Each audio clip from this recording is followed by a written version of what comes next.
Have a go, old-timer, since you're standing right there anyway. The words came from Blake Sedgwick's mouth, easy. The way a man says something he has said a version of before and gotten a laugh from it before. And he did not so much offer the jammed .50 caliber action to the stooped stranger at the rope line as present it, palms up, to the 40-some onlookers gathered under the Millrace County Veterans Heritage Exhibition's demonstration tent. 33 years old. A national-level competitive record with his name spelled correctly on 3 regional plaques. A rental contract with a solvent and cleaning supply sponsor worth more this quarter than his salary, contingent on an insurance recheck 11 days out that would either bless the fairground's vintage arms display as safe for continued firing or strike it from the roster for good. Against all of that stood a man in a sun-faded canvas coat who had not said one word since walking under the tent flap, whose only visible motion in the last 4 minutes had been the slow private working of 2 fingers into the right-hand pocket of that coat, and out and in again, checking something small and flat and metal the way another man might check a watch.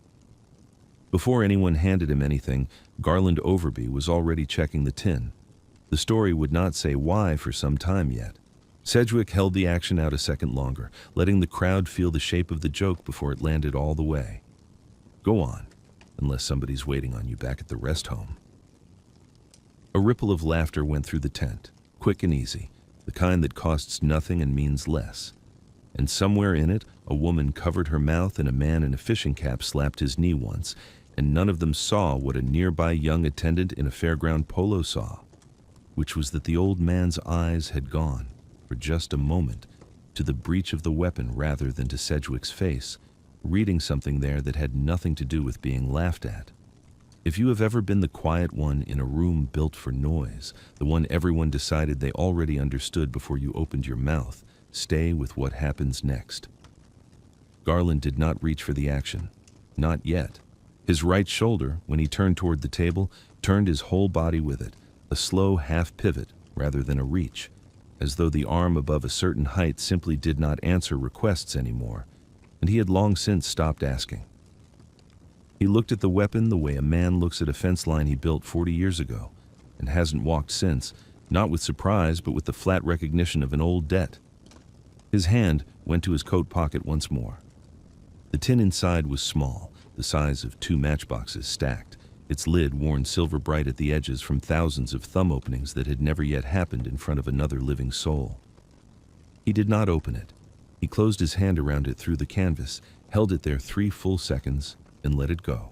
He's shy, Sedgwick told the crowd, spreading his hands, and they laughed again, and the 11 days on his calendar ticked one closer to a number he had already decided the old man would help him reach, without knowing it, without being asked twice.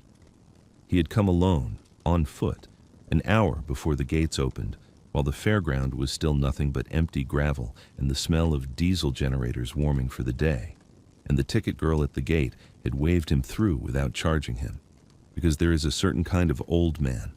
A ticket girl does not charge, not out of policy, but out of something she could not have named if asked.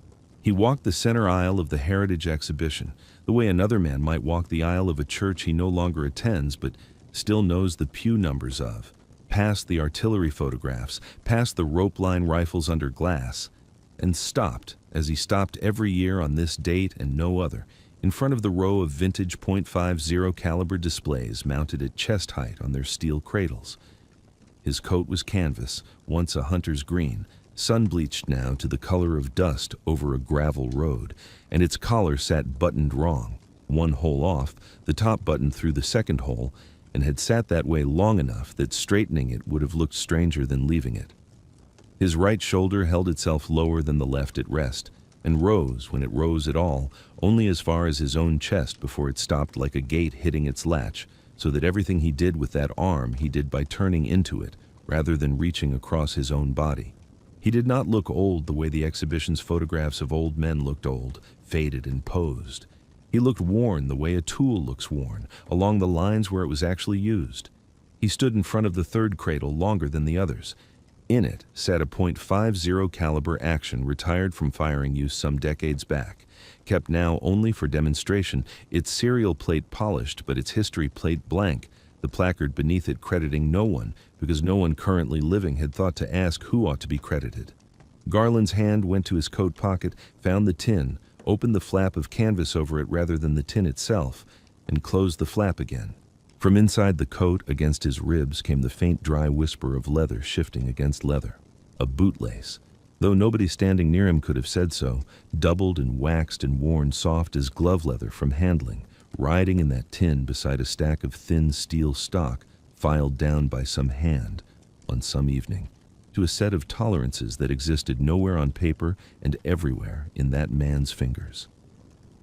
A boy near the rope asked his mother what the old man was doing, standing so still, and his mother said she didn't know, maybe waiting on someone, and moved him along toward the cannon replica. Garland heard it. He did not turn. Whatever he was waiting on had been waiting a long time before that boy was born, tied to a name, Otis Fenno, that the exhibition's records did not carry, and that Garland had not spoken aloud, even to himself, anywhere but inside his own skull, in 11 months. He came back to the rope line at 9 that morning, and did not leave it. Through 3 hours of demonstrations, he watched with his hands folded, and his shoulder held its careful private angle, until the moment Sedgwick's afternoon show reached the third row of cradles, and decided, without asking, that the old man in the wrong buttoned coat belonged in the joke rather than the exhibit. Sedgwick had earned the tense attention honestly before he spent it carelessly. An hour before he ever looked twice at Garland, a collector's rifle 2 tables down had failed to cycle on its third dry fire demonstration, the bolt hanging half open, and Sedgwick had crossed to it at a jog, run 2 fingers along the extractor without so much as glancing at the run sheet clipped to his belt, and said, flatly, to the room, that the recoil spring had taken a set from decades of storage under tension and needed relief before it needed cleaning. And he had been right. The crowd had seen him be right. The collector had shaken his hand, and the applause that followed was not comedy. It was respect, earned in front of 40 witnesses in under 2 minutes. He knew his trade. That was never the story's argument against him. It was 20 minutes later, flush with that applause still warm on him, that he'd turned from the rifle table, seen Garland standing at the rope in his sun-faded coat with his hand in his pocket, and decided the day had room for one more crowd-pleaser. "Per the collection's protocol," he said, loud enough to carry, consulting the printed run sheet clipped at his belt, though there was nothing on it that applied. "We do like to keep the display weapons handled by folks who can actually lift them." He smiled out at the tent rather than at Garland. "No offense, sir. Didn't mean to wake you." The laugh that followed was smaller than the first one, thinner, and it did not quite reach a young attendant in a fairground polo named Marissa Quill, who stood near the ammunition case restocking dummy rounds and had stopped restocking them. She had clocked Garland's hands 20 minutes earlier, the calluses banked along the first 2 fingers of his right hand in a pattern she associated with her grandfather's tractor shed, and had already half decided, wrongly, that whatever this man was, he was a mechanic of some kind, and not a joke. Right that something did not fit, wrong about what. Sedgwick pressed once more, testing the room's appetite. "You serve, sir." A pause, performed. "You got a card on you?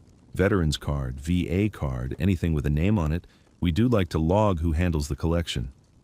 He knew, the way a man in his position always knows, that most men Garland's age carried nothing of the kind in a barncoat's pocket, that the request cost the old man everything and cost Sedgwick nothing, and he let the silence stretch 2 full seconds before adding, gently, for the crowd's benefit rather than Garland's, "No card, no handling. Fair's fair." Garland did not produce a card. He did not produce an argument. His hand in his coat pocket found the tin, and this time did not let it go. Marissa watched that hand and thought, he isn't nervous, he's deciding something. Garland answered none of it the way the tent expected to be answered. No defense, no name offered up to satisfy the request, not even a shake of the head.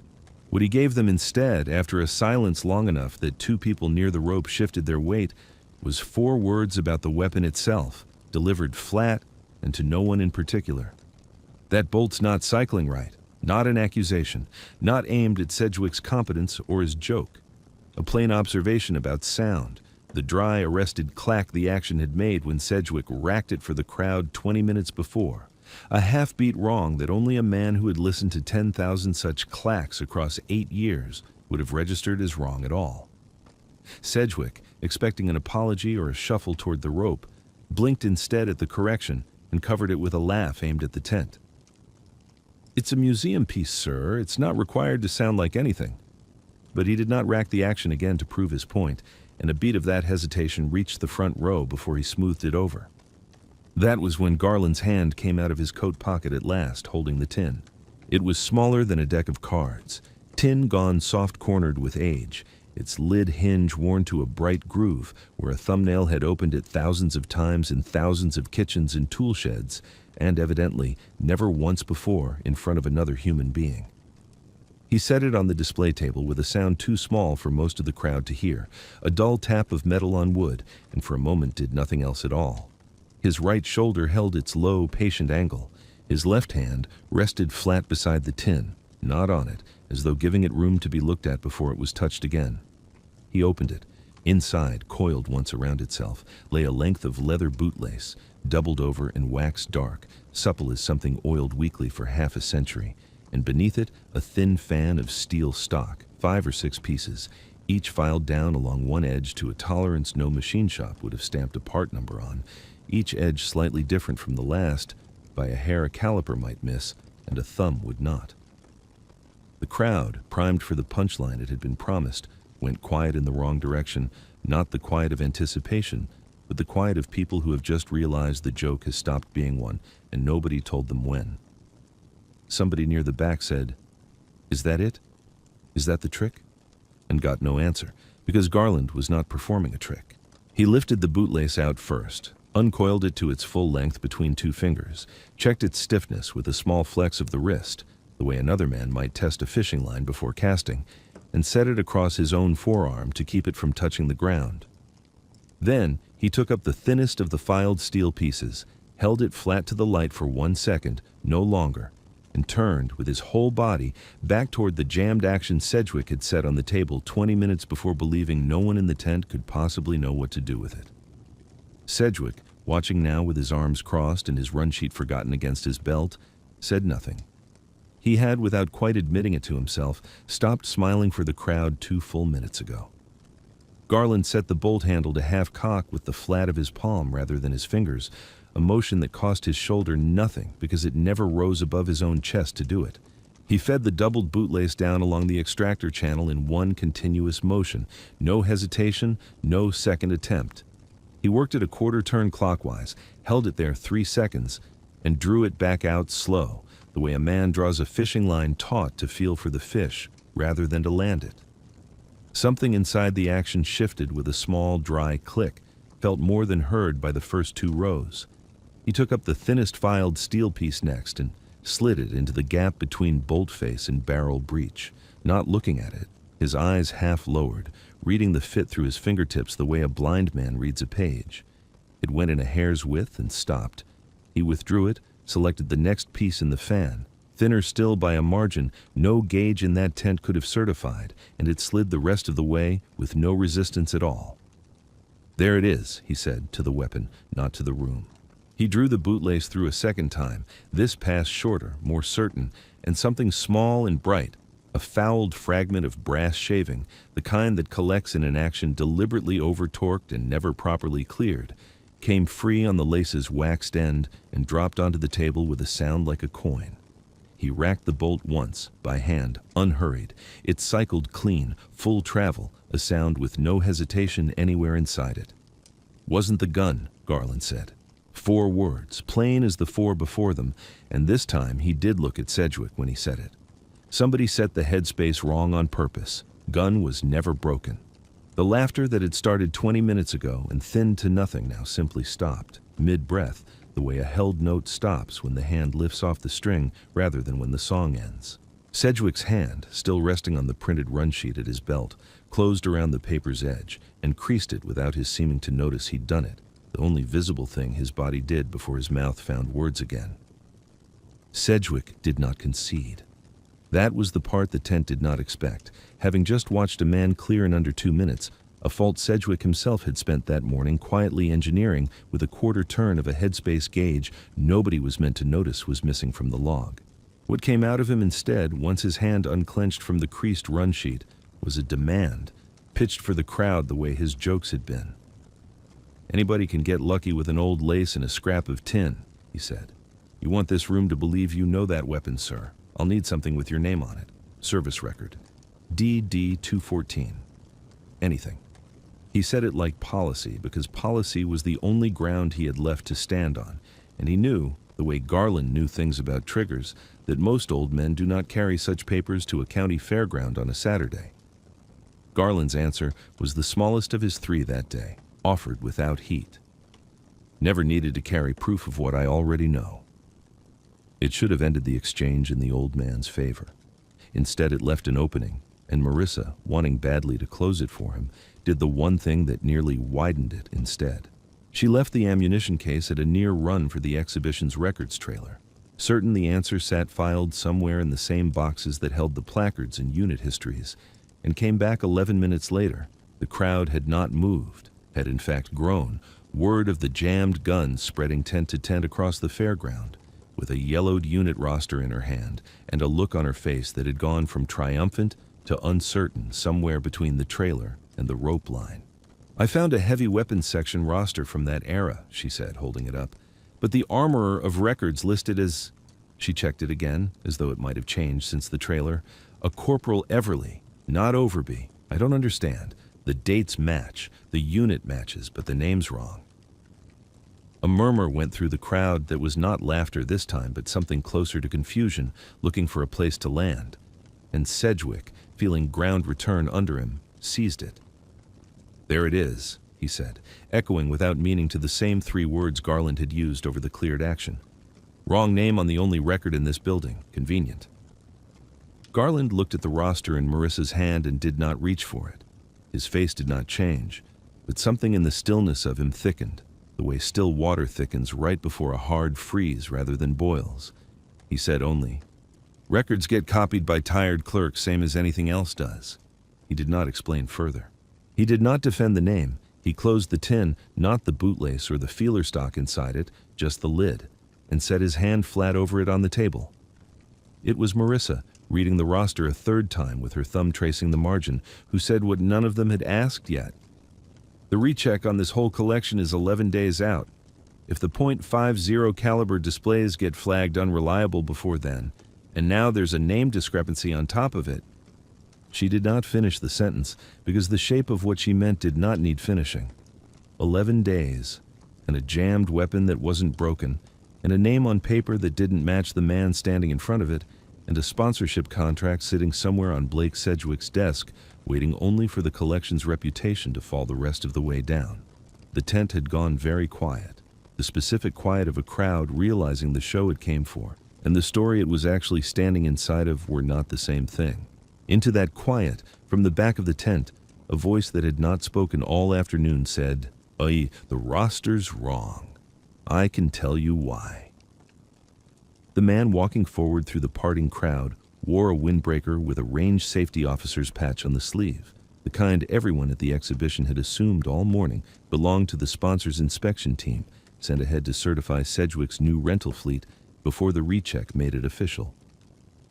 His name badge read, Colton Nunnally, and he was 61, silver at the temple, built like a man who had spent 30 years, standing very straight and had only recently allowed himself to stop. He did not look at Sedgwick. He did not look at Marissa or the roster in her hand. He crossed the last 10 feet of open ground toward the table with the tin on it, and reaching it, did not offer his hand to shake or open his mouth to explain himself first. He reached instead for the printed run sheet still clipped, forgotten at Sedgwick's belt, took it gently from the younger man's hand without asking, and turned it face down on the table beside the tin. A small, unhurried act that silenced whatever Sedgwick had been about to say better than an interruption could have.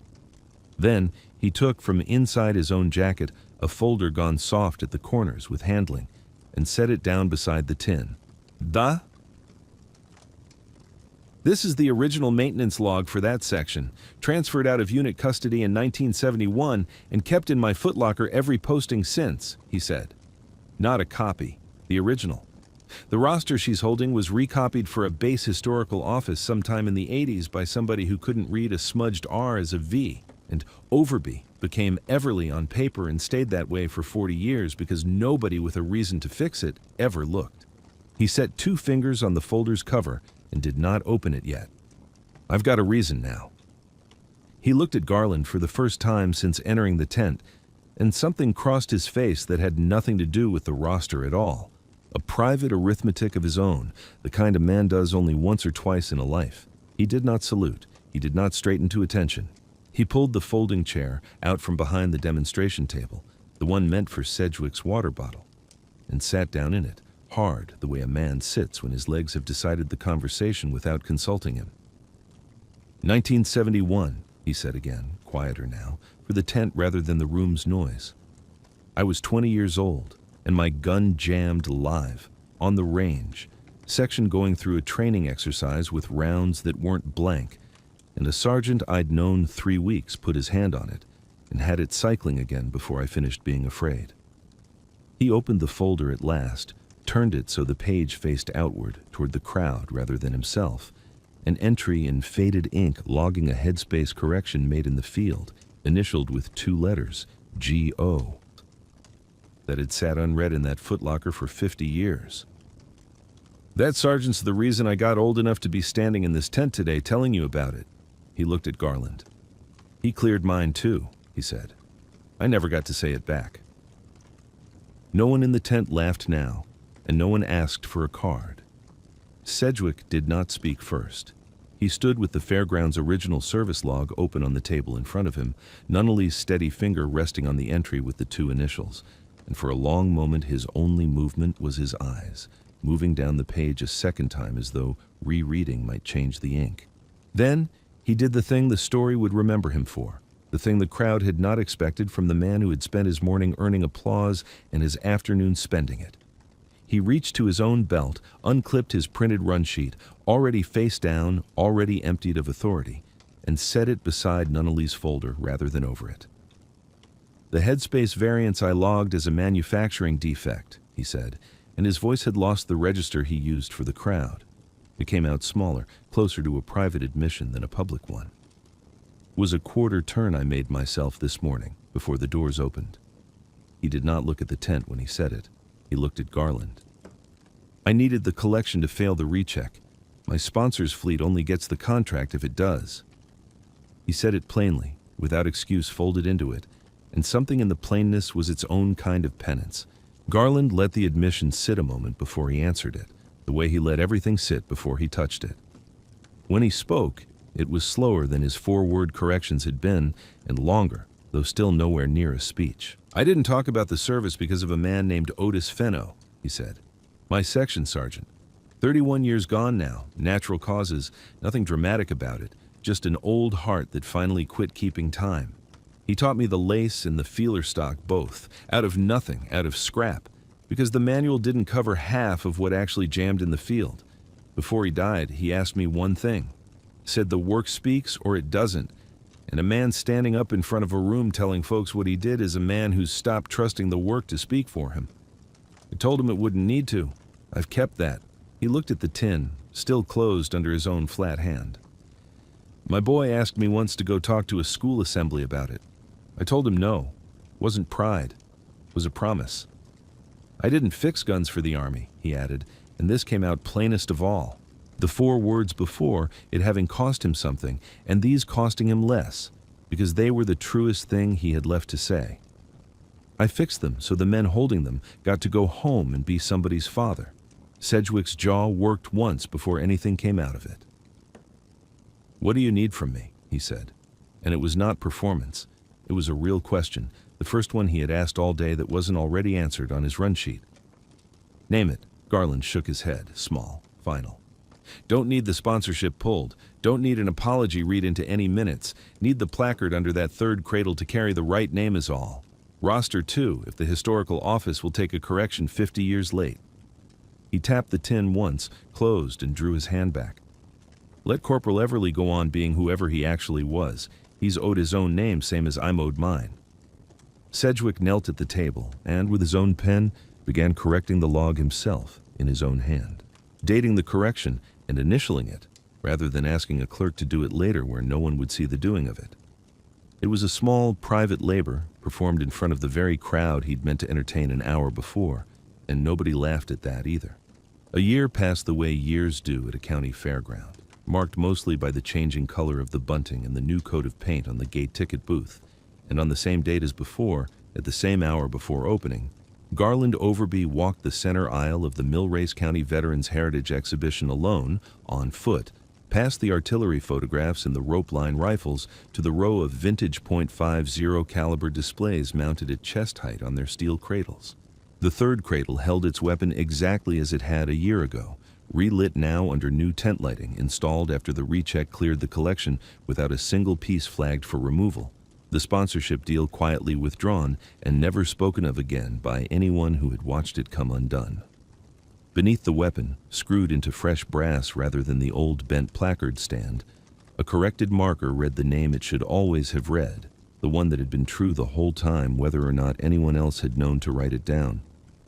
He stood in front of it the length of one slow breath. His right shoulder held its old angle, turning his whole body rather than reaching, and his coat this year was the same canvas barn coat, buttoned the same one hole wrong at the collar, because some things a man leaves alone on principle. Blake Sedgwick found him there near closing, the tent emptying out around them in the long gold hour before the lights came down, and said only, "Logs clean. Rechecks filed. I wanted you to see it before you left." He did not ask for anything this time, and he did not consult a run sheet to say it because he had stopped carrying one. Garland nodded once. His hand went to his coat pocket and found the tin, and this time, with no crowd left to misread the gesture, he drew it out fully and opened the lid just to look, the way another man might check a watch to see how much daylight he had left rather than how much he'd lost.